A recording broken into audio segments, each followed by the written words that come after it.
I was 34 when my entire world shattered at my father's lavish 70th birthday celebration. After dedicating 10 years to growing our family construction business, from struggling to $50 million, my younger sister Amanda publicly humiliated me, calling me worthless and demanding I step aside. The crushing betrayal deepened when our father Robert nodded in agreement. I left quietly that night, but what happened the next morning would change everything forever. Before continuing this shocking story, let me know where you're watching from and hit that subscribe button if you're new here. I grew up in a middle-class neighborhood on Chicago's west side. My father, Robert Sullivan, founded Sullivan Construction when I was just 8 years old. From the beginning, I was fascinated by the business. While other girls my age played with dolls, I followed my dad to job sites asking questions about blueprints and building materials. Dad would chuckle and ruffle my hair, calling me his little foreman. My mother, Catherine, was supportive but never showed interest in the construction business. She focused on maintaining our home and ensuring Amanda and I had everything we needed. Amanda was 5 years younger than me, and the apple of our father's eye from the day she was born. While I inherited Dad's practical nature and work ethic, Amanda got his charm and persuasiveness. During high school, I took drafting classes and business electives, preparing myself for eventually joining Sullivan Construction. When it came time for college, I chose the University of Illinois for their excellent construction management program, despite having opportunities at more prestigious schools. Construction is a man's world, Denise, my father warned when I declared my major. It might be better to study something more suitable for a woman. But I was determined to prove him wrong. During summer breaks and holidays, I worked at Sullivan Construction in various roles from office assistant to job site coordinator. I learned every aspect of the business from the ground up, earning calluses alongside my business knowledge. After graduation, I received several offers from larger construction companies, but my heart was set on joining the family business. When I told Dad my decision, his reaction surprised me. "Are you sure, Denise? We're not exactly thriving right now." He wasn't exaggerating. Sullivan Construction was struggling with just $5 million in annual revenue and significant debt from equipment purchases and a recession that had hit the construction industry hard. Dad's health problems, primarily high blood pressure and early signs of heart disease, were beginning to affect his leadership. The company needed fresh ideas and energy. Meanwhile, Amanda chose a completely different path. With her business degree from Northwestern, she headed to New York to work in marketing for luxury brands. During family calls, she'd regale us with stories of celebrity encounters and exclusive parties while I was putting in 60-hour weeks trying to save our family legacy. Throughout this time, my grandfather Joseph remained my biggest supporter. Unlike my father, Grandpa Joe believed a woman could succeed in construction. "You've got vision, Denise," he'd tell me. "This company will soar with you at the helm someday." His unwavering confidence sustained me through many difficult days. When I officially joined Sullivan Construction full-time, Dad gave me the title of project coordinator. It was entry-level despite my qualifications, but I accepted it as a starting point. The longtime employees, mostly men in their 40s and 50s, viewed me with skepticism. They saw me as the boss's daughter playing at having a real job until I got married. That first year tested my resolve daily. I arrived earlier and stayed later than anyone else. When mistakes happened, I took responsibility. When we had successes, I gave credit to the team. Slowly, I began earning respect, not because I was Robert Sullivan's daughter, but because I proved myself capable and dedicated. By the end of my first year, we landed a contract that had previously seemed out of reach thanks to my detailed proposal and presentation. Dad finally looked at me with new eyes. "Maybe you do have what it takes," he admitted. It wasn't effusive praise, but from Robert Sullivan, it was a significant acknowledgement. Little did I know this was just the beginning of a decade-long journey that would test not only my business acumen, but also my personal strength and family bonds in ways I could never have imagined. As my second year with Sullivan Construction began, I prepared a comprehensive proposal for company expansion and modernization. Our equipment was outdated. Our project management systems relied on paper rather than software, and our marketing consisted of a Yellow Pages ad and word of mouth. "This will cost too much," Dad protested when I presented my ideas. "We can't afford these changes."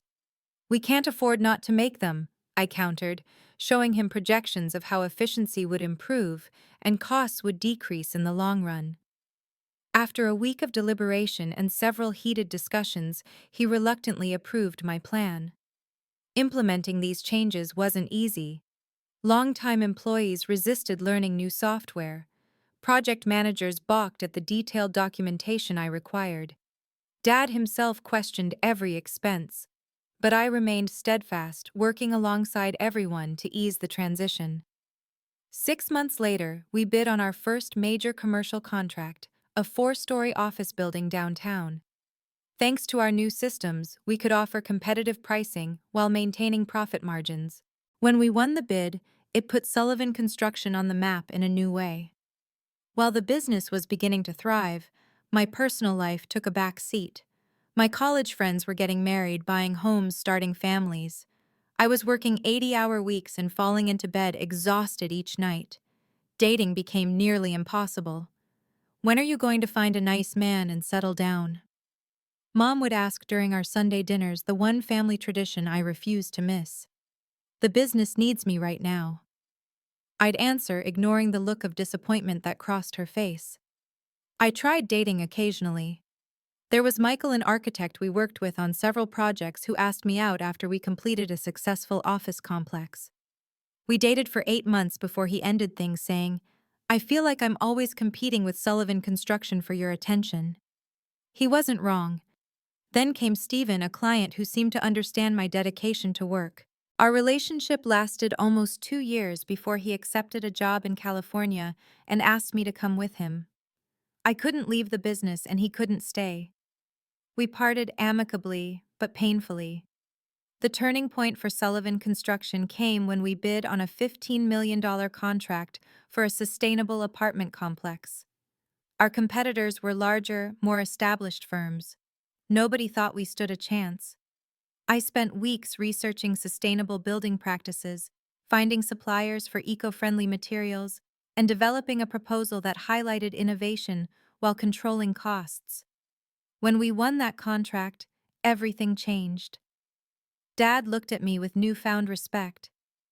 "You pulled off the impossible," he said, actually hugging me for the first time in years. That project established Sullivan Construction as a forward-thinking company. I implemented sustainable building practices before they became industry standard. We won environmental awards and attracted clients specifically looking for green construction options. As we grew, I expanded our team from 25 to over 200 employees. I took particular pride in mentoring young women entering the construction industry, creating a supportive environment I wished I'd had when starting out. Dad's health problems became more serious, forcing him to step back from day-to-day operations. Though he maintained the CEO title, I was effectively running the company by my 5th year. The transition wasn't formal or acknowledged, but everyone knew who was making the decisions. Financial success came with personal sacrifices beyond my social life. While I could have afforded luxury cars and designer clothes, I reinvested my bonuses in the company. I purchased a modest 3-bedroom home 10 minutes from the office instead of the lakefront condo I could easily afford. My one indulgence was restoring Grandpa Joe's 1967 Mustang after he passed away, a tribute to the man who always believed in me. Leadership brought isolation. There were nights I sat alone in my office, doubting decisions, worrying about making payroll, feeling the weight of 200 families depending on me for their livelihoods. I developed a leadership style that balanced technical knowledge with people skills, firm but fair, demanding excellence while showing appreciation for hard work. One of my proudest achievements was creating an employee profit-sharing program. When we had a good year, everyone benefited, not just the Sullivan family. This boosted morale and employee retention, giving us an advantage in a competitive labor market. Meanwhile, Amanda visited Chicago occasionally, showing little interest in the family business but enjoying its benefits. She'd breeze in for holidays, sharing stories of her glamorous New York life, accepting Dad's financial help when needed, then disappearing back to her world of fashion and luxury. By my 8th year, we had reached $25 million in revenue and paid off all company debt. Industry publications featured Sullivan Construction in articles about mid-sized success stories. I was invited to speak at construction conferences about sustainable building practices and business growth strategies. Throughout this time, Dad's pride in the company's success was evident, but he rarely attributed it directly to me. Sullivan Construction has come a long way, he'd say to friends and associates, never mentioning that his daughter was the driving force behind that success. I told myself it didn't matter. The results spoke for themselves. The company was thriving. Employees were well compensated, clients were satisfied. Personal recognition seemed a small price to pay for building something meaningful that would outlast me. Then Amanda returned to Chicago and everything I had built began to crumble. Amanda's return to Chicago came without warning. She called one evening as I was reviewing quarterly projections in my home office. "Guess who's moving back home?" she announced cheerfully. "Really? What happened to your marketing director position?" I asked, surprised by this sudden change. There was a slight pause before she answered. "The New York fashion scene is so cutthroat. I'm ready for something different. Besides, I miss family." I later discovered she'd been let go after her company downsized. But at the time, I was genuinely happy to have her back. Despite our differences, she was still my sister. We organized a welcome home dinner at Dad's favorite steakhouse. Dad was ecstatic, beaming throughout the evening, as Amanda charmed everyone with stories of New York celebrities and fashion disasters. Mom seemed relieved to have both her daughters in the same city again. The Sullivan women all together again. Dad toasted his eyes, tearing up slightly. "Nothing makes me happier." That night, Amanda surprised us all by expressing interest in joining the family business. "I've been thinking a lot about legacy lately," she said, swirling her wine glass. "Sullivan Construction is our heritage. Maybe it's time I played a part in that." Dad nearly jumped out of his chair with excitement. "That's wonderful. I've always dreamed of having both my girls in the business." I felt a pang of hurt at his enthusiasm. He had never shown such excitement when I joined the company. Still, I smiled and offered my support. "You're welcome to come see what we do," I said. "I'd be happy to help you learn the business." Amanda started the following week. I created an orientation program to familiarize her with our operations projects and team structure. But within days, it became clear she had different ideas. "I don't need to learn all this technical stuff," she dismissed during our department tour. "I'm more big picture, strategic planning, executive leadership." Despite having zero construction experience and limited business success, Amanda pushed for an executive title immediately. Dad suggested Vice President of Business Development, a position we had never needed before. "She has contacts from New York," Dad explained when I questioned the appointment, "and fresh perspectives are valuable." I tried to be supportive while maintaining standards. "Amanda certainly brings enthusiasm. Let's give her some smaller projects to manage first, see where her talents fit best." But Amanda had no interest in starting small. She began making promises to potential clients without understanding our capabilities or capacity. She criticized my management as too conservative in meetings, suggesting we could double revenue with more aggressive expansion. "Denise is stuck in small business thinking," she told Dad over lunch meetings to which I wasn't invited. "We could be a $100 million company with the right vision." The tension among employees was palpable. Longtime team members who had built the company alongside me were confused by the shifting power dynamics. Project managers came to me privately with concerns about Amanda's unrealistic commitments. She told lakefront developers we could complete their project 2 months faster than industry standard, Jack, our senior project manager, reported. "That's impossible without sacrificing quality or burning out our crews." I addressed these issues directly with Amanda, trying to maintain our personal relationship while establishing professional boundaries. "I appreciate your enthusiasm," I said during one particularly tense meeting, But we've built our reputation on realistic promises and exceptional delivery. We can't compromise that. You're afraid to take risks, she countered. That's why you've plateaued. The company had grown steadily every year under my leadership, hardly a plateau, but I kept that observation to myself. 3 months after Amanda's return, I discovered she had been accessing confidential financial documents and employee salary information. When confronted, she brushed it off. I'm a company executive. I have every right to understand our financial position. Our first major confrontation came during a board meeting when Amanda proposed investing heavily in luxury residential developments, a volatile market we had deliberately avoided. The profit margins are triple what we make on commercial projects, she argued. We're leaving money on the table. Those margins come with significantly higher risk, I countered. Economic downturns hit luxury housing first. We've built stability by focusing on sectors with consistent demand. To my surprise, Dad sided with Amanda. Maybe we have become too cautious. Growth requires risk. This became a pattern. Dad increasingly backed Amanda's proposals despite my proven track record. One evening, I overheard them in Dad's office as I returned from a client meeting. The company needs fresh blood, Dad, Amanda was saying. Denise has done well enough, but she doesn't have the vision to take Sullivan Construction to the next level.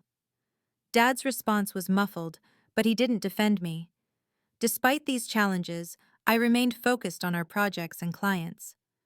Under my continued day-to-day leadership, Sullivan Construction reached $50 million in revenue that year. We received industry recognition for a healthcare facility that incorporated innovative healing environment concepts. When I shared news of the award at our monthly family dinner, Amanda dismissed it. Industry awards are meaningless. They don't impact the bottom line. Meanwhile, Amanda enjoyed the benefits of our success, drawing a generous executive salary while contributing minimally to operations. She purchased a luxury condo downtown and drove a new Mercedes paid for by the company as her business vehicle. I became increasingly isolated as Dad excluded me from strategic discussions. Loyal employees warned me that Amanda was meeting with clients behind my back, suggesting changes to established relationships. She told Westside Medical their project would be prioritized if they dealt directly with her instead of you, reported Maria, our client relations manager for 10 years. Mom attempted to mediate between us without taking sides. Your father loves you both, she assured me during a private lunch. He's just excited to have Amanda involved after all these years. It's not about love, Mom. It's about respect for what I've built, I replied, fighting back tears. Give it time, she urged. Things will settle. But they didn't settle. They exploded at Dad's 70th birthday party, changing everything forever. Dad's 70th birthday celebration was held at the Peninsula, Chicago's most exclusive hotel. As the person who had actually built the fortune paying for this extravagance, I managed most of the arrangements while still running the company's daily operations. 200 guests were invited, family, friends, employees, and business associates who had worked with Sullivan Construction over the years. I wanted everything to be perfect for Dad. Despite our recent tensions, he was still my father, and I loved him deeply. The ballroom was elegant, decorated in Dad's favorite colors of navy and silver. A slideshow I'd created played on screens around the room, showing highlights from his life and the growth of Sullivan Construction. I'd spent weeks gathering photos and memories for this tribute. I arrived early to oversee final preparations. Mom joined me, fussing over flower arrangements and place cards. Your father is so proud of what you've done with the company, she said as we surveyed the room. He may not say it enough, but he is. I wished I could believe her. Amanda arrived 30 minutes after the party started, making a dramatic entrance in a designer red dress that ensured all eyes turned toward her. Dad immediately went to greet her, beaming with pride.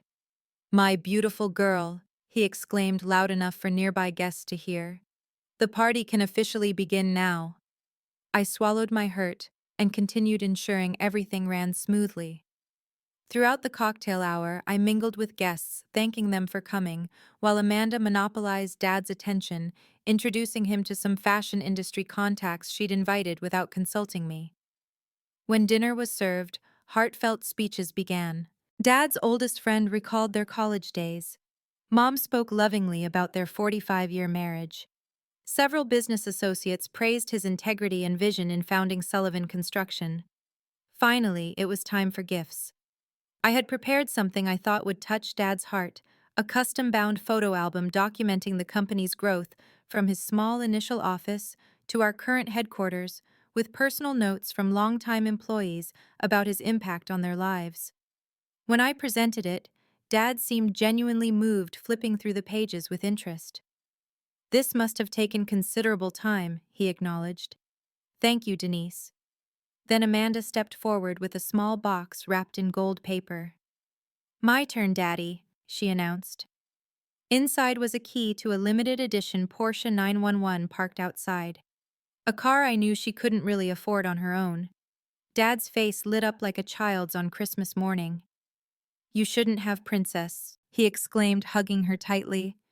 "Only the best for you, Daddy," she replied, shooting me a triumphant glance over his shoulder.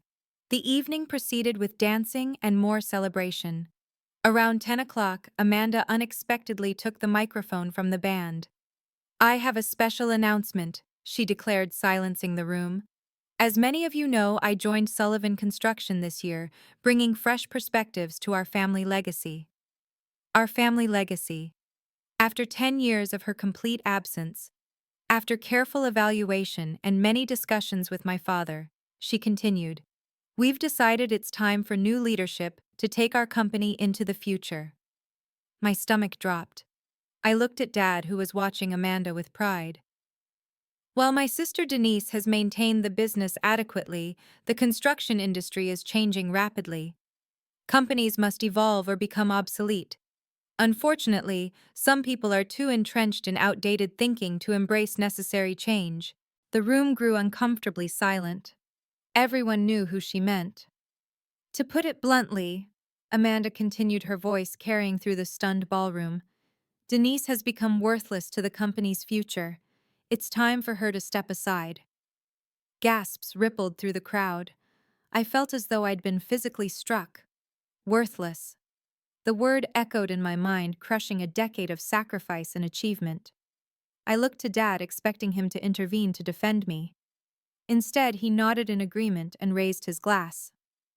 "To the new era of Sullivan Construction," he toasted, "with Amanda as CEO and myself as chairman of the board."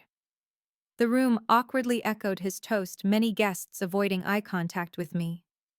Longtime employees and friends looked stunned, some offering sympathetic glances. Mom appeared distressed, but remained silent beside Dad, her lifetime habit of avoiding conflict prevailing even in this moment. I maintained my composure, somehow forcing myself to breathe normally, keeping my face neutral despite the public humiliation. Making a scene would only damage the company's reputation further. As guests began discussing the announcement in hushed tones, Amanda approached me, champagne flute in hand. "Business isn't personal, sis," she whispered with a cold smile. "You just weren't cut out for the big leagues." I excused myself shortly after, citing an early morning meeting. As I retrieved my coat, several employees stopped me. "This isn't right, Denise," said Frank, our operations manager of 15 years. "Without you, there wouldn't be a company for her to take over." "We're behind you," Maria added, squeezing my arm. "Whatever happens next." I thanked them, but couldn't offer reassurances I didn't feel. I drove home in silence, the word worthless still ringing in my ears. At home, I poured a glass of whiskey and spent the night reviewing contracts and company documents. As a founding family member, I owned 30% of Sullivan Construction. They couldn't simply erase me without consequences. But fighting publicly would damage the company I had given everything to build. It would hurt employees who depended on Sullivan Construction for their livelihoods. I finally fell asleep as dawn approached, having made no decisions except one: I would respond with dignity, not destruction. I had no idea that the very next morning would completely change the power dynamic at Sullivan Construction forever. I woke after barely 2 hours of fitful sleep, my mind immediately flooded with the previous night's humiliation. The word worthless echoed in my thoughts as I forced myself out of bed. Despite everything, I showered and dressed with care, choosing a charcoal suit that projected authority and confidence. Whatever happened next, I would face it with dignity. My phone had exploded with messages overnight. Employees expressing outrage, industry colleagues who had attended the party offering support, even competitors extending lunch invitations that seemed suspiciously like recruitment efforts. I ignored them all and called my attorney Jackson Williams, who had handled both personal and business matters for me for years. "I saw the writing on the wall when your sister returned," he said after I explained the situation. "I took the liberty of reviewing your options last month." We arranged to meet at his office at 9. Before leaving, I gathered key documents from my home safe: my ownership agreement, important contracts, and records of my personal investments in the company. At Jackson's office, he laid out my position clearly. "They can change titles, but they can't erase your ownership stake without your consent," he explained. "Additionally, several of your largest clients have contracts with specific clauses requiring your personal oversight. That gives you significant leverage." As we were discussing strategy, my phone rang. Thomas Chen, CEO of Chen Medical Developments and our biggest client, was calling. Thomas represented nearly 20% of our annual revenue. "I need to take this," I told Jackson. "Denise." Thomas began without preamble. "I received a strange call from your sister this morning about changes to our contract terms. What's happening at Sullivan?" I explained briefly about the leadership change announced at the birthday party. "That's concerning," Thomas replied. "Our partnership with Sullivan Construction has always been based on your personal involvement and expertise in healthcare facilities. We're breaking ground on the new rehabilitation center next month. I need assurances about who's managing our project." "I understand your concerns, Thomas. Can we meet today to discuss this?" "Absolutely. In fact, I'd like to come to your office. I think it's important for both your father and sister to understand our position directly." After hanging up, I looked at Jackson. "We may have more leverage than we thought." Back at my apartment, I discovered another potential issue. Amanda had already attempted to access our project management system using my credentials and had sent emails to staff announcing organizational changes. Several project managers had forwarded these messages to me, questioning the new direction. I also received a call from our CFO, George Winters, who had served the company loyally for 15 years. "Amanda asked me to review cash flow projections for several new equipment purchases," he said carefully. "The numbers don't work, Denise. We'd be over-leveraged if we followed her plan." I told her we needed more analysis, but she was insistent. "Thank you for your prudence, George. Please don't authorize any major financial changes until things settle." "You know I always put the company's stability first," he assured me. I spent the next hour preparing a comprehensive transition document, highlighting critical information only I possessed: client relationships, pending negotiations, employee situations requiring special handling, and project details that weren't fully documented in our systems. This wasn't about sabotage, it was about demonstrating my value and protecting what I'd built. Around 11, I received calls from 3 project managers reporting that Amanda had promised impossible delivery timelines to prospective clients.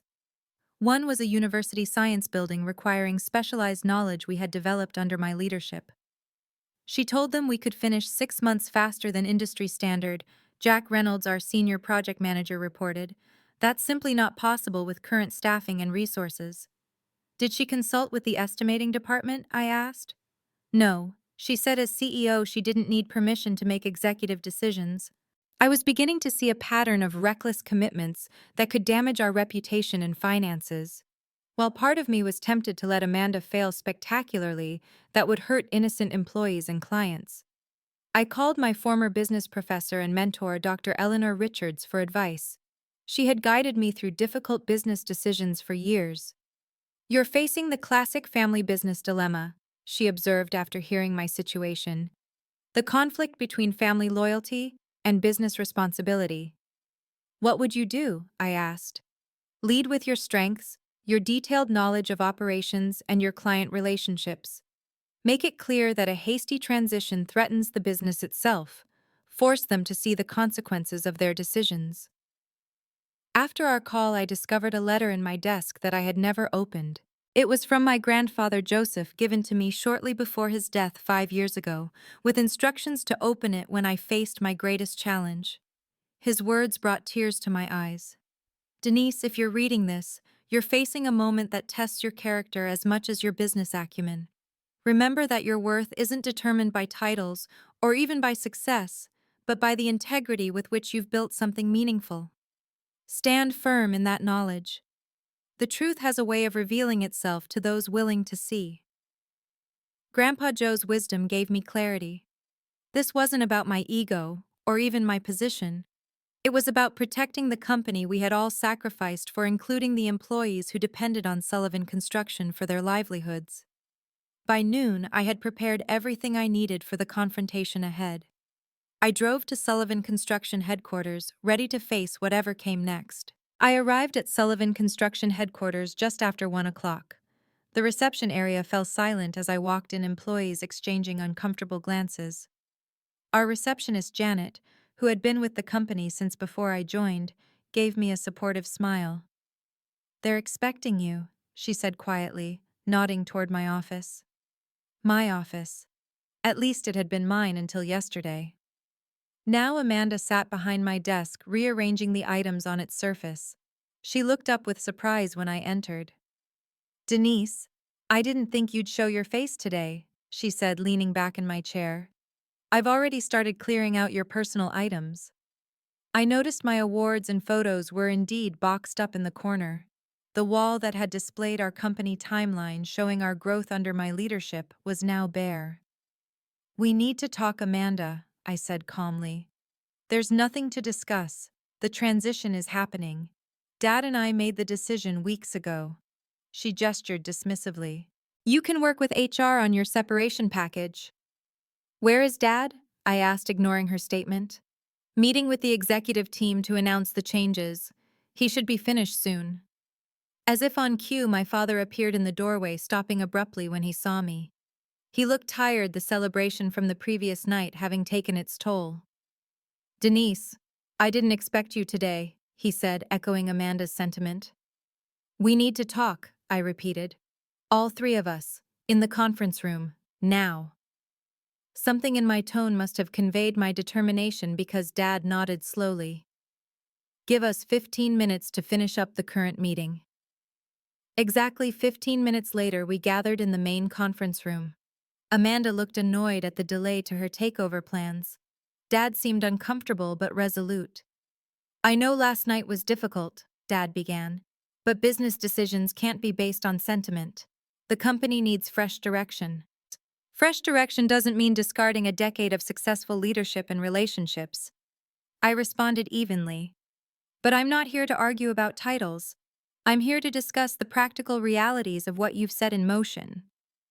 I opened my laptop and projected our current project schedule onto the screen. Sullivan Construction currently has 17 active projects and 9 in pre-construction. Each has a specific team and timeline based on careful planning. Disrupting that leadership structure puts these projects at risk. Amanda scoffed. "Any competent manager can oversee construction projects." "Really? Then perhaps you can explain the specialized ventilation requirements for the Chen Medical Cleanroom project, or the sustainability certifications we're pursuing for the lakefront development, or the union agreements specific to the downtown renovation." She blinked clearly, unable to answer. "Furthermore," I continued, "many of our key clients have contracts with clauses specifically requiring my oversight." "Those can be amended," Dad interjected. "Can they?" "Let's find out." I checked my watch. Thomas Chen should be arriving any minute to discuss exactly that. As if on cue, Janet knocked on the door. "Mr. Chen and his team are here for their appointment with Denise." Dad looked surprised. "Thomas Chen is here now." I nodded. "Along with representatives from Lakefront Development, Urban Healthcare, and Springfield University, all major clients who contacted me this morning with concerns about the leadership change." The color drained from my father's face. These 4 clients represented nearly 40% of our annual revenue. You called our clients behind our backs, Amanda accused. Actually, they called me after you contacted them this morning, making promises and changes without understanding their projects. Before Amanda could respond, the conference room door opened and Thomas Chen entered with his project team. In his 60s, Thomas had built one of the largest medical development companies in the Midwest and was known for his exacting standards. "Robert, good to see you," Thomas said, shaking my father's hand before turning to me with genuine warmth. "Denise, thank you for arranging this meeting on short notice." He barely acknowledged Amanda with a nod. As everyone got seated, other clients began arriving. Within minutes, the conference room held representatives from all our major projects. "I understand there are leadership changes happening at Sullivan," Thomas began after introductions. "Normally, I wouldn't interfere in internal company decisions, but given the critical nature of our medical center project, I needed to address some concerns directly." He turned to Amanda. "Ms. Sullivan, you called my office this morning suggesting changes to our timeline and budget. I'd like you to walk us through your specific recommendations for the specialized ventilation system we're implementing." Amanda looked like a deer in headlights. "Well, I think we can streamline processes to create efficiencies." "That's not what I asked," Thomas interrupted. "The ventilation system uses a proprietary filtration technology. What modifications are you proposing?" The room fell silent as Amanda fumbled for an answer. "I would need to consult with our technical team." "The technical team that reports to Denise," Thomas pointed out.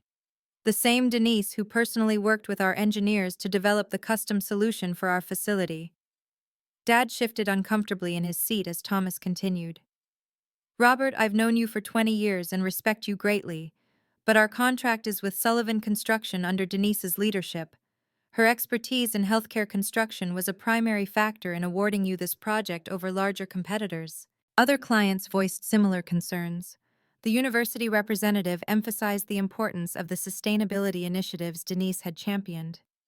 Lakefront Development's president explicitly stated their contract required Denise's personal oversight. As the meeting continued, Dad's expression gradually shifted from confident to concerned. Amanda became increasingly defensive, making sweeping promises she couldn't possibly fulfill, digging herself deeper with each attempt to assert authority. When a technical question about building codes left Amanda completely stumped, my father finally intervened. "Perhaps we should take some time to reconsider our transition plan," he conceded. "Ensure a smoother handover of responsibilities." Thomas Chen was direct. "Robert, let me be clear. If Denise leaves Sullivan Construction, Chen Medical goes with her. From what I'm hearing around this table, I'm not the only one." The other clients nodded in agreement. As the meeting concluded and clients filed out promising to continue discussions once our internal matters were resolved, the 3 of us remained in the conference room. The atmosphere was tense with unspoken recriminations. Finally, Dad broke the silence. "You orchestrated this to undermine your sister." "I orchestrated nothing," I replied calmly. "These are relationships I've built over years of delivering on our promises. You can change my title, but you can't transfer trust and expertise with a simple announcement." Before further discussion could occur, Janet knocked again. "Excuse me, but there's something you should see in the main work area." We followed her to find nearly all of our senior staff gathered there: project managers, estimators, superintendents, and department heads. Frank, our operations manager, stepped forward. "We heard about last night's announcement and this morning's meetings. We wanted to make our position clear. We respect the Sullivan family's ownership, but we're here because of the company Denise built. If she goes, most of us will too." Amanda's face flushed with anger. "This is blackmail, you're all fired." The absurdity of trying to fire 30 key employees simultaneously seemed lost on her. Dad placed a restraining hand on her arm. "Nobody is firing anyone," he said firmly. "We clearly have more to discuss as a family." As the impromptu staff meeting dispersed, Amanda turned to me, her composure cracking. "You've always been Dad's favorite," she hissed, revealing the jealousy that had apparently been simmering for years. "Always the perfect daughter, the business genius. I finally had my chance to prove myself to make him proud of me too. Her words stunned me. Is that what you think? That I've been the favorite Dad questioned my every decision for years while giving you an executive title your first week back? Dad looked between us suddenly, seeing the damage his unequal treatment had caused from both perspectives. For perhaps the first time he recognized how his actions had fueled this conflict. I've made mistakes, he admitted slowly. With both of you. The admission hung in the air between us as lawyers were called and negotiations began that would restructure Sullivan Construction's leadership in ways none of us had anticipated that morning. The weeks following that pivotal confrontation brought profound changes to both Sullivan Construction and our family dynamics.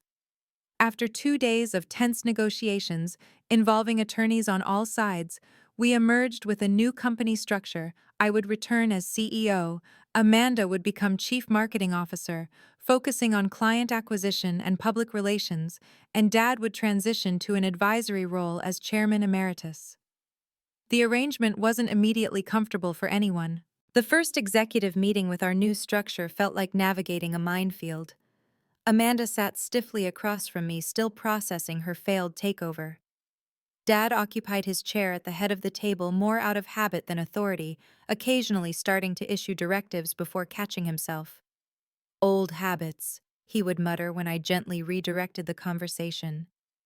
Rebuilding trust within the company took deliberate effort. I held town hall meetings with all employees to address concerns and clarify leadership roles. Project managers were assured of operational continuity. Clients received personal calls explaining our new structure and reaffirming our commitments. The most difficult healing happened within our family. Mom insisted we begin weekly family therapy sessions, something Dad initially dismissed as unnecessary emotional nonsense, but eventually accepted. During our third session, the therapist asked a question that broke open decades of unspoken family dynamics. Robert, why did you find it so difficult to acknowledge Denise's contributions to the company? Dad's answer revealed truths none of us had fully understood. Construction was never supposed to be Denise's world, he admitted. I built the company expecting to pass it to a son I never had. When Denise showed interest, I thought it was temporary. Then when she succeeded beyond anything I'd accomplished, part of me was proud, but another part was threatened, the therapist completed gently. Dad nodded, unable to meet my eyes. When Amanda wanted to join the company, I saw a chance to correct what I perceived as an imbalance, to give both my daughters a piece of the legacy. I convinced myself Amanda deserved the leadership role because Denise had already proven herself. By calling me worthless, I asked, the words still stinging months later. Those were Amanda's words, not mine, Dad protested, though he had nodded in agreement that night. But you allowed them, Mom interjected, finding her voice after years of silent peacemaking. You've always held Denise to an impossible standard while protecting Amanda from consequences. Amanda shifted uncomfortably. I felt like I was always living in Denise's shadow, the responsible one, the successful one, Dad's business heir. When I came back from New York, I wanted to prove I could be valuable too. By pushing me out, I asked. By showing I could lead, she clarified. I didn't understand what you'd actually built until everything nearly fell apart. I was so focused on the title that I didn't see the responsibility. These painful conversations continued for months, gradually building understanding, if not immediate healing. At work, we established clear boundaries and expectations. I implemented formal governance structures that should have been in place years ago. A proper board with independent directors, written succession plans, and performance metrics that applied equally to family and non-family executives. Catherine took a more active role in maintaining healthy family relationships outside the business context. She organized Sunday dinners where business talk was prohibited and monthly family outings that helped rebuild our connections as people rather than just business associates. The most surprising evolution was Amanda's. Once the pressure of trying to be CEO was removed, she actually flourished in marketing and client relations. Her connections from the fashion world unexpectedly opened doors to new commercial projects. Her natural charisma, when channeled appropriately, became an asset rather than a threat. I actually enjoy this role, she admitted 6 months after our restructuring. It plays to my strengths without pretending I know things I don't. I created leadership development opportunities for Amanda that acknowledged her talents while addressing her knowledge gaps. She enrolled in construction management courses and began spending time on job sites learning the business from the ground up as I had years before. Dad struggled most with his diminished role, but found purpose in mentoring young employees and representing the company at industry events. His health improved once the daily stress of operations was lifted from his shoulders. A year after the birthday disaster, Sullivan Construction reached $60 million in revenue. The formal succession and governance plans we implemented became a case study in family business management at several universities. With the company on solid footing and family relationships healing, I finally found space to develop my personal life. I reconnected with Michael, the architect I had dated years earlier, who had returned to Chicago. Our shared understanding of the construction world and his first-hand knowledge of my journey made him uniquely able to support me. "You've changed," he observed over dinner one evening. "Still dedicated, but not at the expense of everything else." He was right. The crisis had forced me to recognize that my value wasn't solely tied to Sullivan Construction.